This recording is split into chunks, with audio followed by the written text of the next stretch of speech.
السلام علیکم ناظرین، آپ دیکھ رہے ہیں the knowledge H P S اور میں ہوں رانا سعید احمد۔ ناظرین، فلسطین کی اصل جنگ کیا ہے؟ اسرائیل کی اصل جنگ کیا ہے؟ بیت المقدس کی اصل جنگ کیا ہے؟ اس بارے میں آپ کو مکمل تفصیلاً بتاتے ہیں کہ اسرائیل کیوں لڑ رہا ہے، فلسطین کے اندر مسلمان کیوں لہولہان ہو رہے ہیں، کیوں شہید ہو رہے ہیں، اور اس کا اصل مقصد کیا ہے، اس جنگ کے پیچھے کیا چیز چھپی ہوئی ہے۔ آپ تمام دوستوں سے التماس ہے کہ اس مکمل ویڈیو کو دیکھیے اور مکمل معلومات کو حاصل کرنے کے بعد اپنے رائے کا اظہار کیجیے۔ ہمارے چینل کو سبسکرائب کریں، لائک کریں، شیئر کریں اور کومنٹس باکس کے اندر اپنی رائے کا اظہار لازم کیجیے گا۔ بہت شکریہ۔ اصل جنگ کیا ہے؟ بیت المقدس تین مذاہب کی مقدس جگہ، مسلمانوں کا قبلہ اول، عیسائیوں کے لیے یسوع کی جائے ولادت، یہودیوں کے لیے ہیکل سلیمانی۔ حضرت ابراہیم علیہ السلام جن کے دو بیٹے تھے، حضرت اسماعیل اور اسحاق۔ اسحاق علیہ السلام کے بیٹے تھے حضرت یعقوب۔ یہیں سے کہانی شروع ہوتی ہے اسرائیل کی۔ اسرائیل یعنی اللہ کا بندہ، اور یہ لقب حضرت یعقوب علیہ السلام کو دیا گیا تھا۔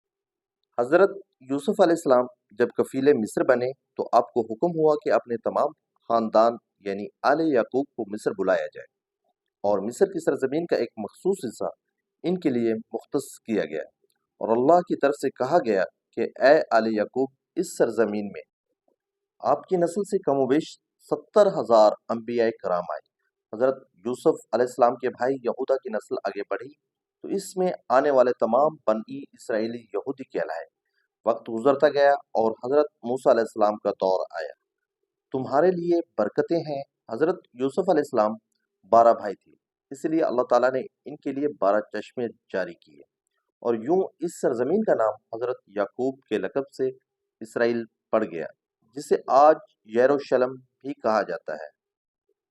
جب فرعون نے مصر کی زمینہ پر تنگ کی، بنی اسرائیل کے ساتھ آپ کو مصر سے نکلنا پڑا۔ اس دوران بنی اسرائیل پر اللہ تعالیٰ کی بہت سی کرم نوازیاں بھی ہوئیں، جس میں من و سلوہ، چشموں کی بہتات، مچھلیوں کے شکار کا ذکر قرآن پاک سے ملتا ہے، اور وہیں ہمیں ایک گائے کا ذکر بھی ملتا ہے جس کے لوتھڑے سے مردے نے اللہ کے حکم سے زندہ ہو کر اپنے قاتل کا بتایا۔ اس گائے کی نشانیاں اللہ تعالیٰ نے قرآن پاک میں بیان فرمائی، جو کہ ایک سرخ مائل رنگت کی گائے تھی، اور ایسی گائے آج بھی یہودیوں کے نزدیک مقدس مانی جاتی ہے۔ حضرت موسیٰ علیہ السلام کے بعد دیگر نبی آئے۔ اس دوران میں حضرت موسیٰ علیہ السلام اور ان کے دور کی کچھ باقیات، تورات، من و سلوہ کا کچھ حصہ بنی اسرائیل نے ایک صندوق میں محفوظ کر لیا۔ یہ اللہ کی طرف سے حضرت آدم علیہ السلام کو دیا گیا ایک خاص صندوق تھا، جو نسل در نسل نبیوں کے پاس رہا، جسے قرآن میں تابوت سکینہ کے نام سے پکارا گیا ہے، اور یہ یہودیوں کو اپنی جان سے زیادہ عزیز ہے۔ حضرت داؤد نے جب جالوت کو ہرا کر اس سے تابوت سکینہ حاصل کیا تو یوں بنی اسرائیل نے انہیں نبی تسلیم کر لیا، اور حضرت داؤد علیہ السلام نے اس صندوق کی حفاظت کے لیے ایک ہیکل تعمیر کروانا شروع کیا، جو کہ ان کی زندگی میں مکمل نہ ہو سکا۔ ان کے بیٹے حضرت سلیمان علیہ السلام نے جنوں کی مدد سے اس کو مکمل کروایا، اور اسی دوران میں آپ کی بھی وفات ہو گئی۔ اسی وجہ سے اسے ہیکل سلیمانی کہا جاتا ہے۔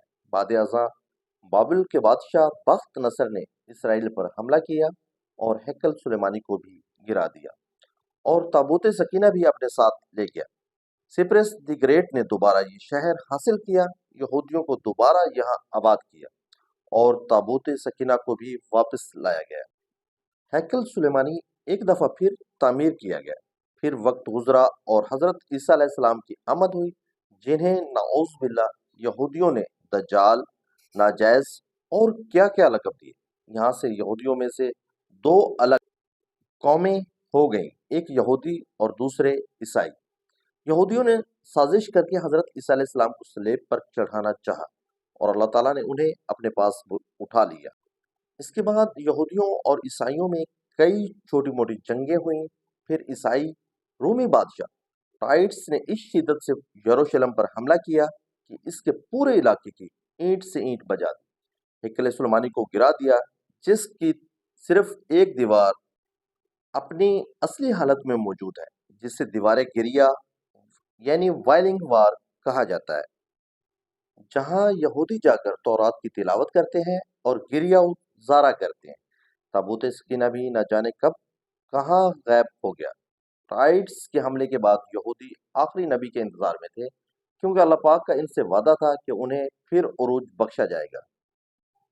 اس وعدے کا ذکر سورہ بقرہ میں موجود ہے کہ اے بنی اسرائیل، ان نعمتوں کو یاد کرو جو تم پر کی گئیں اور اپنا وعدہ پورا کرو، ایمان لاؤ تاکہ ہم بھی اپنا وعدہ پورا کریں۔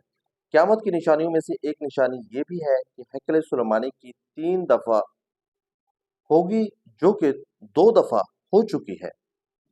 یہودی اپنے مسیحا اور آخری نبی کے انتظار میں تھے کہ ٹائٹس کے حملے کے 500 سال بعد نبی آخر الزمان کی ولادت ہوئی۔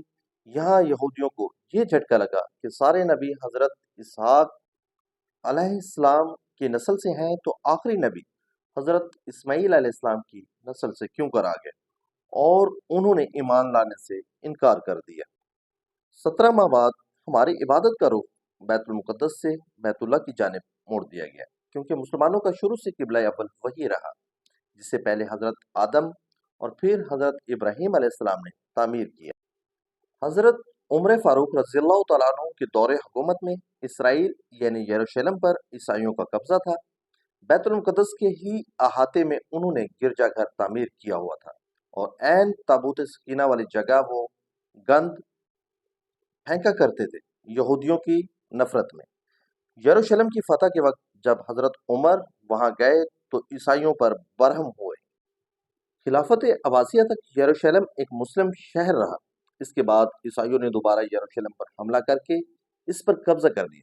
صلاح الدین ایوبی نے عیسائیوں کے خلاف 50 سے زائد جنگیں کر کے بیت المقدس دوبارہ حاصل کیا، اور پھر 700 سالوں تک یہ خلافت عثمانیہ کے زیر سلطنت رہا۔ یہودیوں کو بھی دیوار گریہ تک اپنے مذہبی اقدامات کی آزادی رہی، اور یہودی آہستہ آہستہ پھر یروشلم میں آباد ہونا شروع ہو گئے۔ اس دوران میں کئی بار انہوں نے خلافت عثمانیہ کے سلطان کو پیسوں کے عوض یروشلم انہیں سونپنے کا لالچ دیا، لیکن ناکام رہے۔ اور پھر دوسری جنگ عظیم میں عیسائی سپاہی ہٹلر نے چن چن کر یہودیوں کو مارا۔ قریباً 60 لاکھ کے قریب یہودیوں کا قتل عام کیا گیا، اور یہ در بدر بھاگنے پر مجبور ہو گئے۔ اس دوران میں انہیں یہ اندازہ ہو چکا تھا کہ انہیں اب خود اپنی پہچان بنانی ہے، اور بائبل میں موجود یہودیوں کے آخری عروج سے قبل والی کئی نشانیاں بھی ظاہر ہو چکی تھیں، اور وہ یہ تسلیم کر چکے تھے کہ ان کا آخری مسیحا اب دجال ہوگا، جس کی بدولت پوری دنیا میں ان کا دوبارہ بول بالا ہوگا۔ انہوں نے برطانیہ سے ساز باز کر کے خود کو الگ ریاست تسلیم کروا لیا۔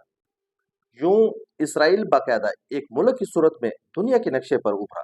پھر آہستہ آہستہ انہوں نے فلسطین اور دیگر مصری علاقوں پر بھی قبضہ کر لیا۔